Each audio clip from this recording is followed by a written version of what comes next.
ನೋಡಿ, ಸಿಎಂ ಸಿದ್ದರಾಮಯ್ಯ ಅವರಿಗೆ ಇಂದು big day ಎನ್ನಲಾಗ್ತಾ ಇರುವಂತದ್ದು. ಕಾರಣ ಮೂಡಾ ಕೇಸ್ನಲ್ಲಿ ಎಲ್ಲರ ಚಿತ್ತ ಹೈಕೋರ್ಟ್ನತ್ತ ನೆಟ್ಟಿದೆ. ಯಾಕಂತೀರಾ? ಈ ಸ್ಟೋರಿ ನೋಡಿ.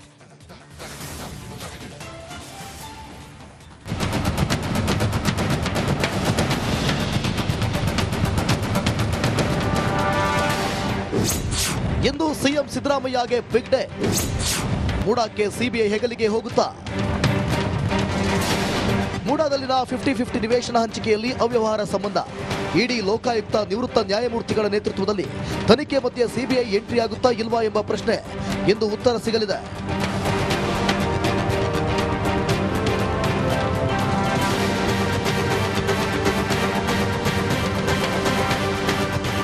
ಹೌದು, ಸಿಎಂ ಸಿದ್ದರಾಮಯ್ಯ ಪಾಲಿಗೆ ಇಂದು ಬಿಗ್ ಡೇ. ಸದ್ಯ ಸಿಬಿಐ ಕುಣಿಕೆಯಿಂದ ತಪ್ಪಿಸಿಕೊಂಡಿರುವ ಸಿಎಂ ಸಿದ್ದರಾಮಯ್ಯ ಕುಟುಂಬಕ್ಕೆ ಇಂದು ಢವಢವ ಶುರುವಾಗಿದೆ. ಅಕ್ರಮವಾಗಿ ನಿವೇಶನ ಪಡೆದಿದ್ರು ಎಂಬ ಆರೋಪದಲ್ಲಿ 3 ತನಿಖಾ ಸಂಸ್ಥೆ ತನಿಖೆ ಮಾಡುತ್ತಿವೆ. ಈ ಮಧ್ಯೆ ಸಿಬಿಐ ತನಿಖೆ ಒತ್ತಾಯಿಸಿ ಹೈಕೋರ್ಟ್ಗೆ ದೂರುದಾರ ಸ್ನೇಹಮಯಿ ಕೃಷ್ಣ ಅರ್ಜಿ ಸಲ್ಲಿಕೆ ಮಾಡಿದ್ರು. ಇಂದು ಈ ಅರ್ಜಿ ವಿಚಾರಣೆಯನ್ನ ಹೈಕೋರ್ಟ್ನ ನ್ಯಾಯಮೂರ್ತಿ ಎಂ ನಾಗಪ್ರಸನ್ನ ಪೀಠ ನಡೆಸಲಿದೆ. ಕಳೆದ ಬಾರಿ ಸಿದ್ದರಾಮಯ್ಯ ಸೇರಿ ಆರೋಪಿತರಿಗೆ ನ್ಯಾಯಾಲಯ ಹ್ಯಾಂಡ್ ನೋಟಿಸ್ ಜಾರಿ ಮಾಡಿತ್ತು. ಪ್ರಾಸಿಕ್ಯೂಷನ್ ಅನುಮತಿ ಎತ್ತಿ ಹಿಡಿದ ಏಕಸದಸ್ಯ ಪೀಠದಲ್ಲೇ ಸಿಬಿಐ ತನಿಖೆ ಅರ್ಜಿ ವಿಚಾರಣೆ ನಡೆಯುತ್ತಿರುವುದು ಸಿಎಂ ಸಿದ್ದರಾಮಯ್ಯಗೆ ಸಂಕಷ್ಟ ಆಗುತ್ತಾ ಎಂಬ ಅನುಮಾನ ಕಾಡತೊಡಗಿದೆ.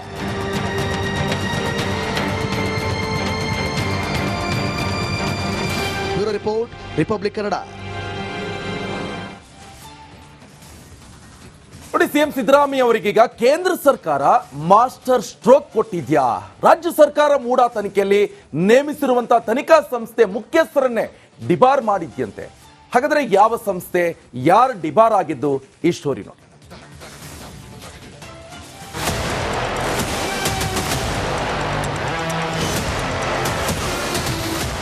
ಮೂಡಾ ಬ್ರಹ್ಮಾಂಡ ಭ್ರಷ್ಟಾಚಾರದಲ್ಲಿ ಮುಳುಗಿರುವ ಪ್ರಾಧಿಕಾರ. ಸದ್ಯ ಈ ಬಹುಕೋಟಿ ಹಗರಣವನ್ನ 3 ಹಂತದಲ್ಲಿ ತನಿಖೆ ಮಾಡಲಾಗುತ್ತಿದೆ. ಆದರೆ ಒಂದು ತನಿಖೆಗೆ ಕೇಂದ್ರ ಸರ್ಕಾರ ಬ್ರೇಕ್ ಆಗಿದೆ. ಮೂಡಾ ಅಕ್ರಮ ತನಿಖೆಗೆ ಮತ್ತೊಂದು ಕಂಟಕ. ತನಿಖೆ ಮಾಡುತ್ತಿದ್ದ ನಿವೃತ್ತ ನ್ಯಾಯಮೂರ್ತಿಯೇ ಡಿಬಾರ್.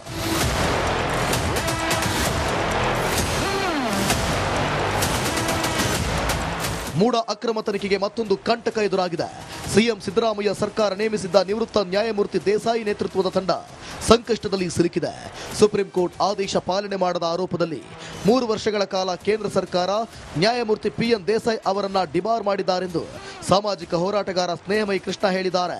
ಸರ್, ಮೈಸೂರು ನಗರಾಭಿವೃದ್ಧಿ ಪ್ರಾಧಿಕಾರದಲ್ಲಿ ನಡೆದ ಅಕ್ರಮ ಅವ್ಯವಹಾರಗಳ ಬಗ್ಗೆ ವಿಚಾರಣೆ ನಡೆಸಿ ವರದಿ ನೀಡೋದಕ್ಕೆ ಏನು ನಮ್ಮ ಕರ್ನಾಟಕ ರಾಜ್ಯ ಸರ್ಕಾರ ನೇಮಕ ಮಾಡಿತ್ತು, ಅಂದರೆ ನಿವೃತ್ತ ನ್ಯಾಯಾಧೀಶರಾದ ಶ್ರೀ PN ದೇಸಾಯಿ ಅವ್ರನ್ನ ಡಿಬಾರ್ ಮಾಡಿ ನವೆಂಬರ್ 7ನೇ ತಾರೀಕು ಕೇಂದ್ರ ಸರ್ಕಾರದ ಒಂದು ಆದೇಶವನ್ನು ಹೊರಡಿಸಿದೆ. ಸುಪ್ರೀಂ ಕೋರ್ಟ್ ಸೂಚನೆಯೊಂದನ್ನು ಪಾಲನೆ ಮಾಡದ ಕಾರಣ ಸುಪ್ರೀಂ ಕೋರ್ಟ್ ಸೂಚನೆ ಹಿನ್ನೆಲೆಯಲ್ಲಿ ಕೇಂದ್ರ ಸರ್ಕಾರದಿಂದ ನವೆಂಬರ್ 7, 2024ರಂದು ಡಿಬಾರ್ ಮಾಡಿತ್ತು. ಆದರೆ ಇದನ್ನು ಮುಚ್ಚಿಟ್ಟು ನ್ಯಾಯಮೂರ್ತಿ PN ದೇಸಾಯಿ ಮೂಡಾ ತನಿಖಾ ಆಯೋಗದ ಅಧ್ಯಕ್ಷರಲ್ಲಿ ಮುಂದುವರೆದಿದ್ದಾರೆ ಎಂದು ಸ್ನೇಹಮಯಿ ಕೃಷ್ಣ ಆರೋಪಿಸಿದ್ದಾರೆ. ಈ ವಿಚಾರವನ್ನು ಮುಚ್ಚಿಟ್ಟು ಮಾನ್ಯ ನಿವೃತ್ತ ನ್ಯಾಯಮೂರ್ತಿಗಳಾದ PN ದೇಸಾಯಿ ಅವರು ಸರ್ಕಾರ ನೇಮಕ ಮಾಡಿರುವಂಥ ಏಕಸದಸ್ಯ ಆಯೋಗದ ಅಧ್ಯಕ್ಷರಾಗಿ ಮುಂದುವರೆದು ತಾವು ನ್ಯಾಯಮೂರ್ತಿಗಳು ಅನ್ನೋ ರೀತಿಯಲ್ಲಿ ಕೆಲಸವನ್ನು ಮಾಡಿದ್ದಾರೆ. ಸೊ ಇದ್ರ ಬಗ್ಗೆ ನಾನು ಕರ್ನಾಟಕ ಸರ್ಕಾರದ ಮುಖ್ಯ ಕಾರ್ಯದರ್ಶಿಯವರಿಗೆ ಒಂದು ಲಿಖಿತ ದೂರನ್ನು ಕೊಟ್ಟು ಇದ್ರ ಬಗ್ಗೆ ಕ್ರಮ ತೊಗೊಳ್ಳೋದಕ್ಕೆ ಕೂಡಲೇ ಅವರಿಗೆ ನೀಡಿರತಕ್ಕಂಥ ಎಲ್ಲ ದಾಖಲಾತಿಗಳನ್ನು ಸರ್ಕಾರದ ವಶಕ್ಕೆ ಪಡೆಯೋದಕ್ಕೆ ನಾನು ದೂರನ್ನು ಕೊಡ್ತಾ ಇದ್ದೀನಿ. ಮತ್ತು ಅಲ್ಲದೆ ಕೇಂದ್ರ ಸರ್ಕಾರ ಸಹ ನ್ಯಾಯಮೂರ್ತಿ ದೇಸಾಯಿ ಅವರನ್ನ 3 ವರ್ಷಗಳ ಕಾಲ ಸ್ವಾಯತ್ತ ಶಾಸನಾತ್ಮಕ ಹಾಗೂ ರೆಗ್ಯುಲೇಟರಿ ಕಮಿಟಿಗೆ ನೇಮಿಸದಂತೆ ಆದೇಶಿಸಿದ್ದಂತೆ ಇನ್ನು ಮೂಡಾ ಹಗರಣದ ತನಿಖೆ ಅಧ್ಯಕ್ಷ ಸ್ಥಾನದಿಂದ PN ದೇಸಾಯಿ ಕೈ ಬಿಡಬೇಕು ಎಂದು ರಾಜ್ಯ ಮುಖ್ಯ ಕಾರ್ಯದರ್ಶಿಗೆ ದೂರುದಾರ ಸ್ನೇಹಮಯಿ ಕೃಷ್ಣ ಪತ್ರ ಬರೆದಿದ್ದಾರೆ. ಈ ಡಿಬಾರ್ ಆಗಿರೋ ವಿಷಯ ಗೊತ್ತಿದ್ರೂ ಕೂಡ ಮಾನ್ಯ PN ದೇಸಾಯಿ ಅವರು ತಾವು ನ್ಯಾಯಮೂರ್ತಿಗಳ ಹಿನ್ನೆಲೆಯಲ್ಲಿ ಕರ್ತವ್ಯ ನಿರ್ವಹಿಸೋರ ಬಗ್ಗೆ ಒಂದು ವರದಿಯನ್ನು ಕೊಟ್ಟು ಅವರ ವಿರುದ್ಧ ಸೂಕ್ತ ಕಾನೂನು ಕ್ರಮ ತೊಗೊಳ್ಳೋದಕ್ಕೆ ಕೂಡ ನಾನು ಮನವಿಯನ್ನು ಮಾಡ್ಕೊಂಡಿದ್ದೀನಿ. ಸರ್, ಅವ್ರನ್ನ ಯಾವುದೋ ಒಂದು ಸಂಸ್ಥೆಗೆ ನೇಮಕ ಮಾಡಿದ್ದನ್ನ ಅವರು ತಿರಸ್ಕಾರ ಮಾಡಿದ್ದಾರೆ ಅನ್ನೋ ಒಂದು ಹಿನ್ನೆಲೆಯಲ್ಲಿ ಅವ್ರನ್ನ ಡಿಬಾರ್ ಮಾಡಿರೋಂಥದ್ದು. ಅಂದರೆ ಮಾನ್ಯ ಸರ್ವೋಚ್ಚ ನ್ಯಾಯಾಲಯದ ಸೂಚನೆಯನ್ನು ಪಾಲನೆ ಮಾಡಿಲ್ಲ ಅನ್ನೋ ಹಿನ್ನೆಲೆಯಲ್ಲಿ ಅವರನ್ನ ಡಿಬಾರ್ ಮಾಡಿರೋಂಥದ್ದು. ಒಟ್ಟಾರೆ ಸಿಎಂ ಸಿದ್ದರಾಮಯ್ಯಗೆ ಮೂಡಾ ಎಂಬ ಪೆಡಂಭೂತ ಬಿಟ್ಟು ಹೋಗುವ ಲಕ್ಷಣಗಳು ಮಾತ್ರ ಒಂದಿಲ್ಲೊಂದು ಸಮಸ್ಯೆಯ ಸರಮಾಲೆಯಲ್ಲಿ ಸಿಲುಕಿಕೊಳ್ಳುತ್ತಿದ್ದು ಇದೀಗ PN ದೇಸಾಯಿ ತನಿಖೆಗೆ ಕುತ್ತು ಎದುರಾಗಿದೆ. ವಿನೋದ್ ರಾಜ್, ಮೈಸೂರು, ರಿಪಬ್ಲಿಕ್ ಕನ್ನಡ. ನೋಡಿ, ಸಿಎಂ ಸಿದ್ದರಾಮಯ್ಯ ಅವರಿಗೆ ಇಂದು ಬಿಗ್ ಡೇ ಎನ್ನಲಾಗ್ತಾ ಇರುವಂತದ್ದು. ಕಾರಣ ಮೂಡಾ ಕೇಸ್ನಲ್ಲಿ ಎಲ್ಲರ ಚಿತ್ತ ಹೈಕೋರ್ಟ್ನತ್ತ ನೆಟ್ಟಿದೆ. ಯಾಕಂತೀರಾ? ಈ ಸ್ಟೋರಿ ನೋಡಿ.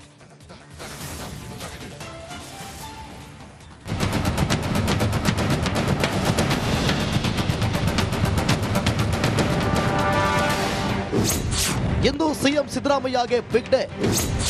ಮೂಡಾಕ್ಕೆ ಸಿಬಿಐ ಹೆಗಲಿಗೆ ಹೋಗುತ್ತಾ?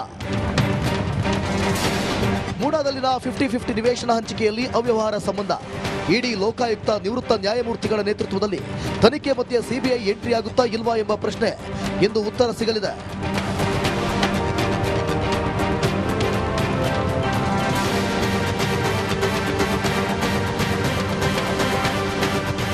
ಹೌದು, ಸಿಎಂ ಸಿದ್ದರಾಮಯ್ಯ ಪಾಲಿಗೆ ಇಂದು ಬಿಗ್ ಡೇ. ಸದ್ಯ ಸಿಬಿಐ ಕುಣಿಕೆಯಿಂದ ತಪ್ಪಿಸಿಕೊಂಡಿರುವ ಸಿಎಂ ಸಿದ್ದರಾಮಯ್ಯ ಕುಟುಂಬಕ್ಕೆ ಇಂದು ಢವಢವ ಶುರುವಾಗಿದೆ. ಅಕ್ರಮವಾಗಿ ನಿವೇಶನ ಪಡೆದಿದ್ರು ಎಂಬ ಆರೋಪದಲ್ಲಿ 3 ತನಿಖಾ ಸಂಸ್ಥೆ ತನಿಖೆ ಮಾಡುತ್ತಿವೆ. ಈ ಮಧ್ಯೆ ಸಿಬಿಐ ತನಿಖೆ ಒತ್ತಾಯಿಸಿ ಹೈಕೋರ್ಟ್ಗೆ ದೂರುದಾರ ಸ್ನೇಹಮಯಿ ಕೃಷ್ಣ ಅರ್ಜಿ ಸಲ್ಲಿಕೆ ಮಾಡಿದ್ರು. ಇಂದು ಈ ಅರ್ಜಿ ವಿಚಾರಣೆಯನ್ನ ಹೈಕೋರ್ಟ್ನ ನ್ಯಾಯಮೂರ್ತಿ ಎಂ ನಾಗಪ್ರಸನ್ನ ಪೀಠ ನಡೆಸಲಿದೆ. ಕಳೆದ ಬಾರಿ ಸಿದ್ದರಾಮಯ್ಯ ಸೇರಿ ಆರೋಪಿತರಿಗೆ ನ್ಯಾಯಾಲಯ ಹ್ಯಾಂಡ್ ನೋಟಿಸ್ ಜಾರಿ ಮಾಡಿತ್ತು. ಪ್ರಾಸಿಕ್ಯೂಷನ್ ಅನುಮತಿ ಎತ್ತಿ ಹಿಡಿದ ಏಕಸದಸ್ಯ ಪೀಠದಲ್ಲೇ ಸಿಬಿಐ ತನಿಖೆ ಅರ್ಜಿ ವಿಚಾರಣೆ ನಡೆಯುತ್ತಿರುವುದು ಸಿಎಂ ಸಿದ್ದರಾಮಯ್ಯಗೆ ಸಂಕಷ್ಟ ಆಗುತ್ತಾ ಎಂಬ ಅನುಮಾನ ಕಾಡತೊಡಗಿದೆ.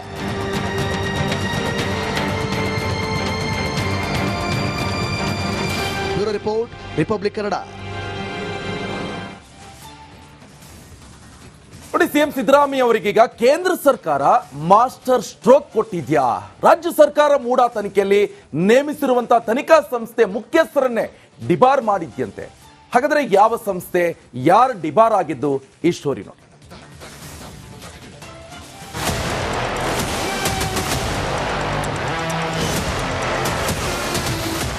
ಮೂಡಾ ಬ್ರಹ್ಮಾಂಡ ಭ್ರಷ್ಟಾಚಾರದಲ್ಲಿ ಮುಳುಗಿರುವ ಪ್ರಾಧಿಕಾರ. ಸದ್ಯ ಈ ಬಹುಕೋಟಿ ಹಗರಣವನ್ನ 3 ಹಂತದಲ್ಲಿ ತನಿಖೆ ಮಾಡಲಾಗುತ್ತಿದೆ. ಆದರೆ ಒಂದು ತನಿಖೆಗೆ ಕೇಂದ್ರ ಸರ್ಕಾರ ಬ್ರೇಕ್ ಆಗಿದೆ. ಮೂಡಾ ಅಕ್ರಮ ತನಿಖೆಗೆ ಮತ್ತೊಂದು ಕಂಟಕ. ತನಿಖೆ ಮಾಡುತ್ತಿದ್ದ ನಿವೃತ್ತ ನ್ಯಾಯಮೂರ್ತಿಯೇ ಡಿಬಾರ್.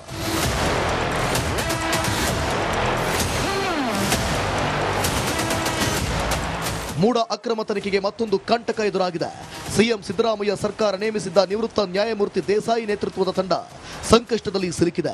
ಸುಪ್ರೀಂ ಕೋರ್ಟ್ ಆದೇಶ ಪಾಲನೆ ಮಾಡದ ಆರೋಪದಲ್ಲಿ 3 ವರ್ಷಗಳ ಕಾಲ ಕೇಂದ್ರ ಸರ್ಕಾರ ನ್ಯಾಯಮೂರ್ತಿ ಪಿಎನ್ ದೇಸಾಯಿ ಅವರನ್ನ ಡಿಬಾರ್ ಮಾಡಿದ್ದಾರೆಂದು ಸಾಮಾಜಿಕ ಹೋರಾಟಗಾರ ಸ್ನೇಹಮಯಿ ಕೃಷ್ಣ ಹೇಳಿದ್ದಾರೆ. ಸರ್, ಮೈಸೂರು ನಗರಾಭಿವೃದ್ಧಿ ಪ್ರಾಧಿಕಾರದಲ್ಲಿ ನಡೆದಕ್ಕಂಥ ಅಕ್ರಮ ಅವ್ಯವಹಾರಗಳ ಬಗ್ಗೆ ವಿಚಾರಣೆ ನಡೆಸಿ ವರದಿ ನೀಡೋದಕ್ಕೆ ಏನು ನಮ್ಮ ಕರ್ನಾಟಕ ರಾಜ್ಯ ಸರ್ಕಾರ ನೇಮಕ ಮಾಡಿತ್ತು, ಅಂದರೆ ನಿವೃತ್ತ ನ್ಯಾಯಾಧೀಶರಾದ ಶ್ರೀ PN ದೇಸಾಯಿ ಅವ್ರನ್ನ ಡಿಬಾರ್ ಮಾಡಿ ನವೆಂಬರ್ 7ನೇ ತಾರೀಕು ಕೇಂದ್ರ ಸರ್ಕಾರದ ಒಂದು ಆದೇಶವನ್ನು ಹೊರಡಿಸಿದೆ. ಸುಪ್ರೀಂ ಕೋರ್ಟ್ ಸೂಚನೆಯೊಂದನ್ನು ಪಾಲನೆ ಮಾಡದ ಕಾರಣ ಸುಪ್ರೀಂ ಕೋರ್ಟ್ ಸೂಚನೆ ಹಿನ್ನೆಲೆಯಲ್ಲಿ ಕೇಂದ್ರ ಸರ್ಕಾರದಿಂದ ನವೆಂಬರ್ 7, 2024 ಡಿಬಾರ್ ಮಾಡಿತ್ತು. ಆದರೆ ಇದನ್ನು ಮುಚ್ಚಿಟ್ಟು ನ್ಯಾಯಮೂರ್ತಿ PN ದೇಸಾಯಿ ಮೂಡಾ ತನಿಖಾ ಆಯೋಗದ ಅಧ್ಯಕ್ಷರಲ್ಲಿ ಮುಂದುವರೆದಿದ್ದಾರೆ ಎಂದು ಸ್ನೇಹಮಯಿ ಕೃಷ್ಣ ಆರೋಪಿಸಿದ್ದಾರೆ. ಈ ವಿಚಾರವನ್ನು ಮುಚ್ಚಿಟ್ಟು ಮಾನ್ಯ ನಿವೃತ್ತ ನ್ಯಾಯಮೂರ್ತಿಗಳಾದ PN ದೇಸಾಯಿ ಅವರು ಸರ್ಕಾರ ನೇಮಕ ಮಾಡಿದಂಥ ಏಕಸದಸ್ಯ ಆಯೋಗದ ಅಧ್ಯಕ್ಷರಾಗಿ ಮುಂದುವರೆದು ತಾವು ನ್ಯಾಯಮೂರ್ತಿಗಳು ಅನ್ನೋ ರೀತಿಯಲ್ಲಿ ಕೆಲಸವನ್ನು ಮಾಡಿದ್ದಾರೆ.